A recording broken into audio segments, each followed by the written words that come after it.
Welcome to Virtual Ice Skating Coach.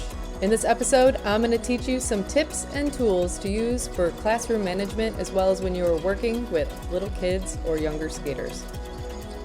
This video is meant to help newer Learn to Skate coaches as well as the coaches that are teen assistants for tot classes, as well as this is supposed to help parents who want to take their kids open skating and don't know where to start.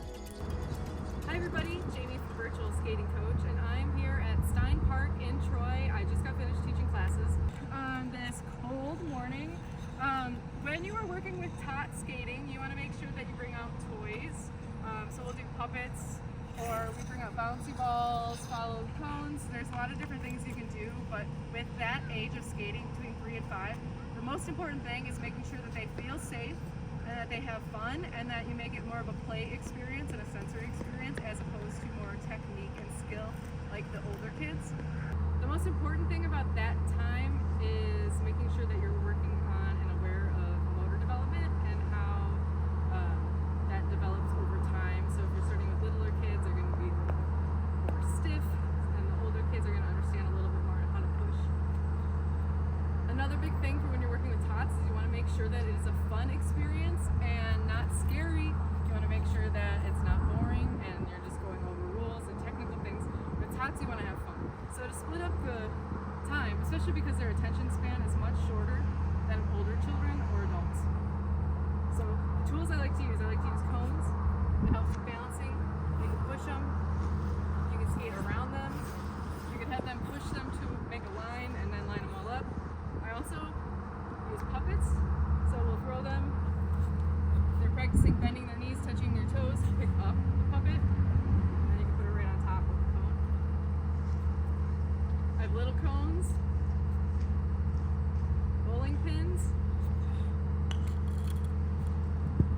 and bouncy balls. So the biggest thing is having fun. So these bouncy balls are the bigger ones, so that way kids don't choke on them. You want to make sure that you're still being safe and mindful of that because they're little. So you can bounce it, put it inside the cone, push it. So there's a lot of ways. Another thing I like to do is I like to use my marker and draw shapes or spots for them to stand on. When I'm working with tot skaters, I like to use the washable markers. I'll draw a picture on the ice or their initial, or I put stars down. You're gonna have them stand next to it and scrape. Practice their stopping and pushing, and it's going to erase what was drawn on the ice. So bend, scrape. Another tool I like to use for classroom management skills are cones. You can use the tall ones or the short ones. I like the big ones for the tots. That way it's about their height. The little cones are, they'll lean over it and fall forward on their face. I like that also better than a skate helper. Cones, and you have a little kid hold on to it, have them hold the back, and on top, push.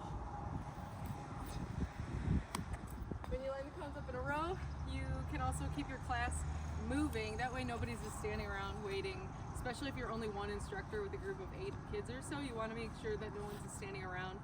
That way parents aren't like, oh, why did I waste money on this class? Or kids aren't bored and acting out. Because also that can cause kids to just stop behaving, and then it could make your whole line fall. So always keep your students moving. So you can build it like an obstacle course, so you can go through the cones. And then skate and do another trick.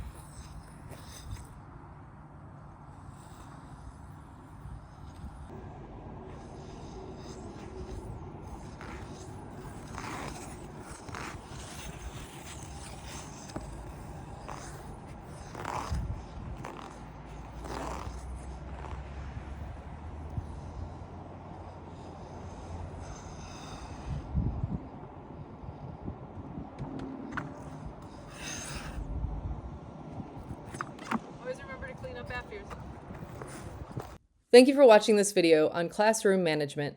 If you found it helpful, please give it a like and subscribe to Virtual Ice Skating Coach on YouTube for more tips, tricks, and resources.